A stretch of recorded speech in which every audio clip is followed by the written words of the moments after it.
amados, mais uma semana da célula Amor, a Essência de Deus, e nós vamos para o capítulo de número 2, o amor é benigno. O amor é benigno, ele nos leva a ter atitudes do bem e não do mal. Nos leva a ter a consciência de que a nossa origem é benigna, porque o nosso Deus é benigno, e esse amor é benigno que procede de Deus e que nos estimula a agir de forma benigna em relação aos outros, em relação a Deus, em relação ao próximo.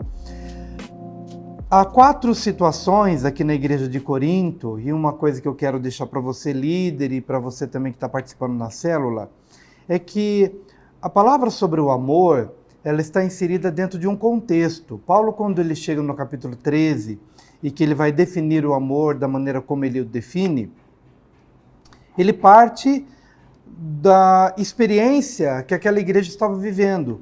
Por isso, vai ser muito comum você encontrar aqui no livro, nesse material, experiências que eram próprias da igreja de Corinto. Não se preocupe se você até nem entender tanto assim do contexto cultural da igreja de Corinto. Não se preocupe. Procure apenas extrair o princípio, aquilo que é válido para toda época, para todo lugar e para todo tempo. Porque alguma coisa que era muito comum para Corinto pode não ser para a gente. Mas certamente há um princípio que regia as ações das pessoas, que é o mesmo princípio que rege também nossas ações nos dias de hoje. Por exemplo, o que eu quero dizer é que nós temos aqui algumas situações. Primeira, as divisões e as contendas na igreja de Corinto. Eles eram divididos por partidos. Um dizia, eu sou do partido de Pedro, eu sou do partido de Paulo, outro de Apolo. Então eles viviam em brigas, em contendas, em disputas.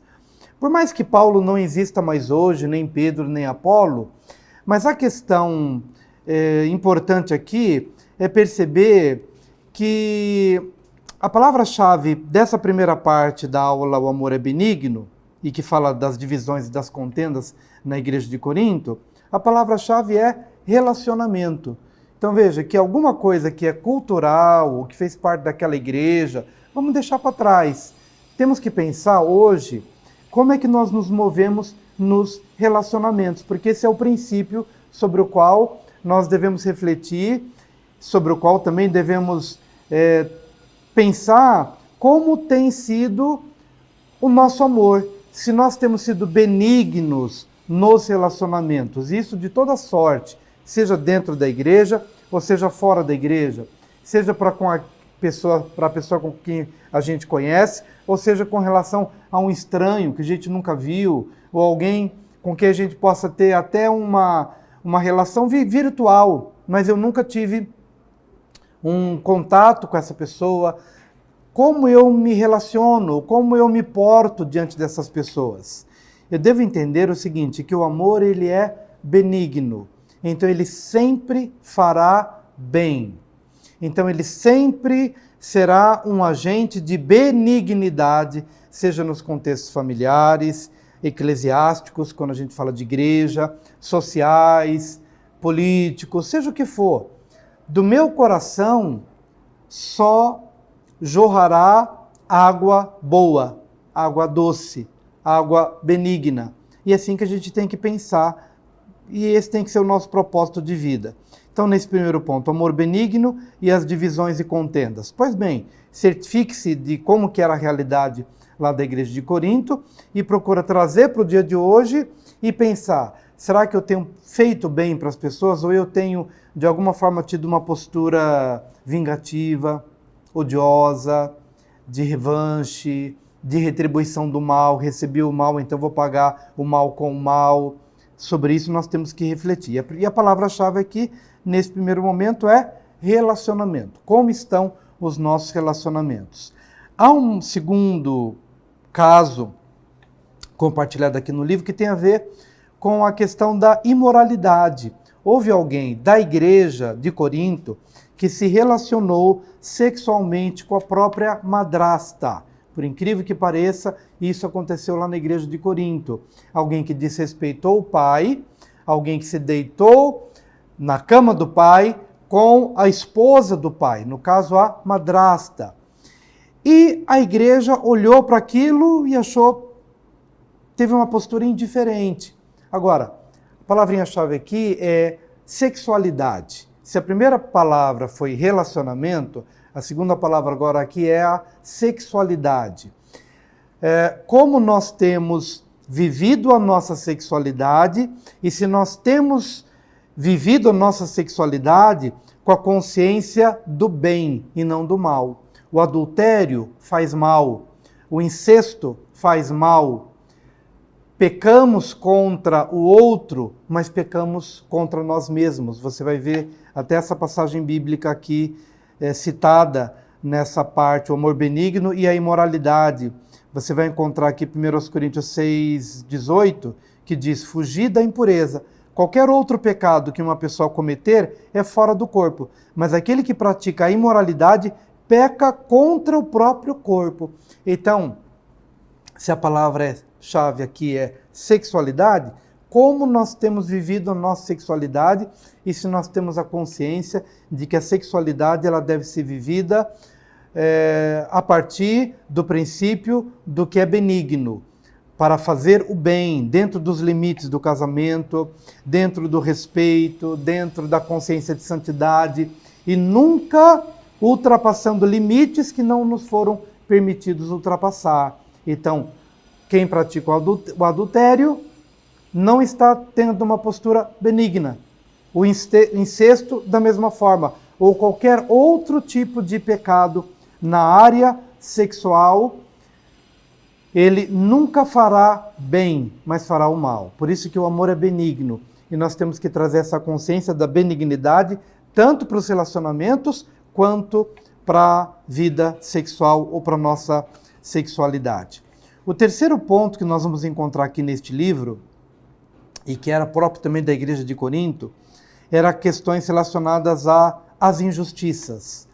Pessoas que faziam negócios, não honravam seus negócios e depois iam na justiça contra o próprio irmão. Paulo olha essa situação toda e fica muito entristecido. Fica entristecido porque essas causas que haviam entre eles eram levadas para fora da igreja para que alguém que nem tinha o temor do Senhor viesse a julgar coisas que a igreja propriamente poderia julgar. Então isso era um motivo de aborrecimento para Paulo. Mas mais do que isso, ele ficava extremamente aborrecido pelo fato de haver injustiça entre eles. Eles próprios praticavam a injustiça e depois levavam para a justiça dos ímpios. Mas eles se permitiam estabelecer negócios errados, injustos, desonestos, que nos chama a atenção o fato de que eles eram movidos por falta de benignidade, porque alguém que faz um acordo com alguém e não cumpre, ele está prejudicando o outro, ele está fazendo com que o outro perca dinheiro, perca tempo, perca saúde, então ele não está sendo benigno para com o outro. Nós temos que ter uma consciência de responsabilidade, de seriedade, temos que respeitar o próximo, jamais a nossa vida admitir a possibilidade de que algum negócio que fizemos, algum acordo que fizemos, venha fazer com que o outro não durma, venha fazer com que o outro tenha um prejuízo financeiro. Mas, infelizmente, isso era real na igreja de Corinto e, infelizmente, isso é real nos dias de hoje.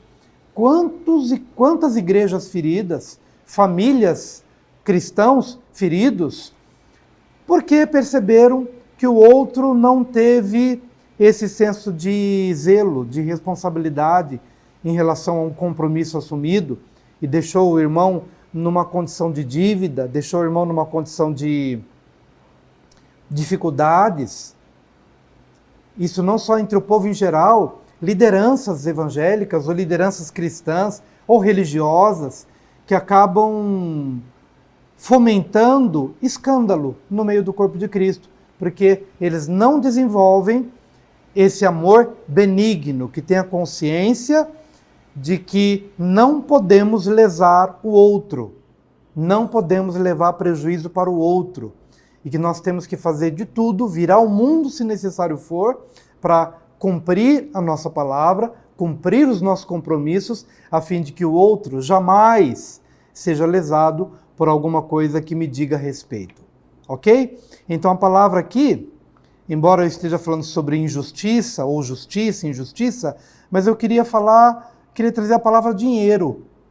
Então, se o primeiro ponto aqui foi relacionamento, o segundo é sexo, a terceira parte relacionada a acordos, negócios, vou colocar a palavra dinheiro, porque o amor ao dinheiro é a raiz de todos os males. Quantos acordos mal feitos e quantas palavras que caíram por terra e quantos prejuízos que foram dados porque alguém não quis abrir mão de alguma coisa ou alguém não quis ser plenamente responsável e acabou trazendo prejuízo, além de outros prejuízos, também prejuízo financeiro para o próximo.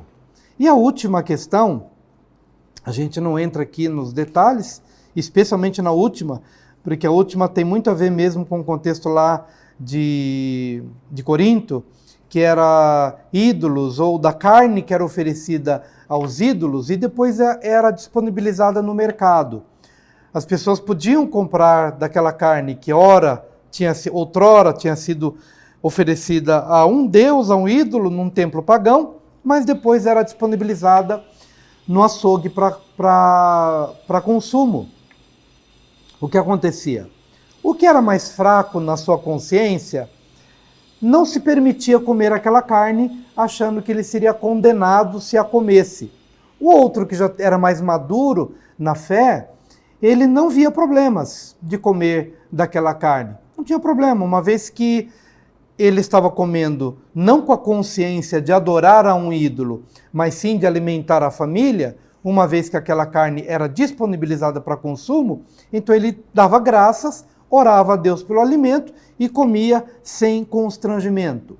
Mas Paulo aqui entra num aspecto interessante que, embora não fosse pecado comer essa carne outrora sacrificada ao ídolo, no entanto, se o comer daquela carne fosse servir de tropeço, especialmente para o novo na fé, então o mais velho, o mais maduro na fé, poderia comer daquela carne, mas se ao comer da carne ele escandalizasse o mais novo, então o mais velho na fé teria que ter essa disposição de abrir mão daquela carne, não porque o consumo dela fosse pecaminoso, mas porque a consciência do outro era mais importante para ele.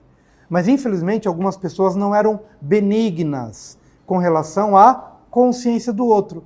Eles viviam mais ou menos baseados naquele jargão, naquele tipo de frase que diz, olha, ninguém tem nada a ver com o que eu faço, eu não me importo com o que o outro vai pensar de mim, eu não me importo com o que o outro vai achar, o que importa é que eu estou fazendo aquilo que é legal e aquilo que eu acho que eu devo fazer. Pois bem, isso não se aplica muito bem dentro do amor benigno, porque se eu tenho realmente o amor benigno, o que o outro pensa é importante para mim.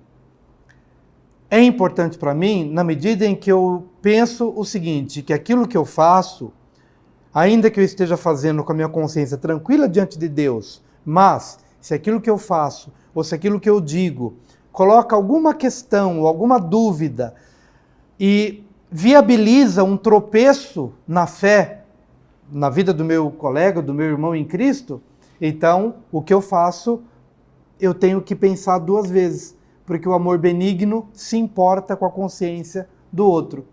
Então, por mais que essa questão aí da carne sacrificada aos ídolos não seja a nossa realidade, mas eu tenho que pensar.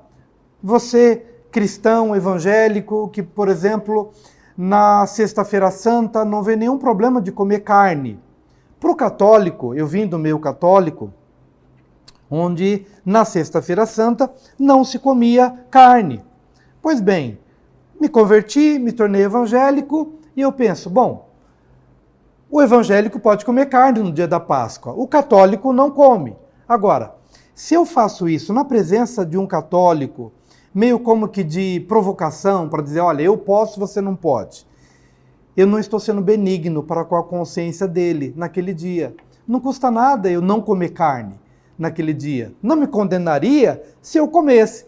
Mas, se está em jogo a consciência do outro, e se eu sou levado pelo espírito de amor, então eu tenho que pensar no meu contexto. Aquilo que eu vou fazer vai chocar o outro, vai provocar o outro, vai colocar o outro numa situação de confronto, de enfrentamento.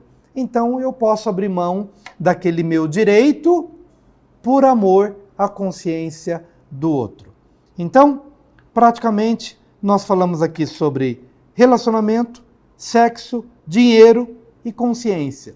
São as 4 palavras-chave que vão nortear aqui o nosso estudo, e você pode trazer, ou você líder, ou você membro da célula, pode trazer alguns exemplos de como a célula poderá discutir e ser enriquecida com essa ministração do amor que é benigno. Desejo a você uma célula abençoada, mando um beijo para todo mundo e estamos muito felizes com essa nova estação das células, o amor, a essência de Deus. Deus te abençoe. Shalom.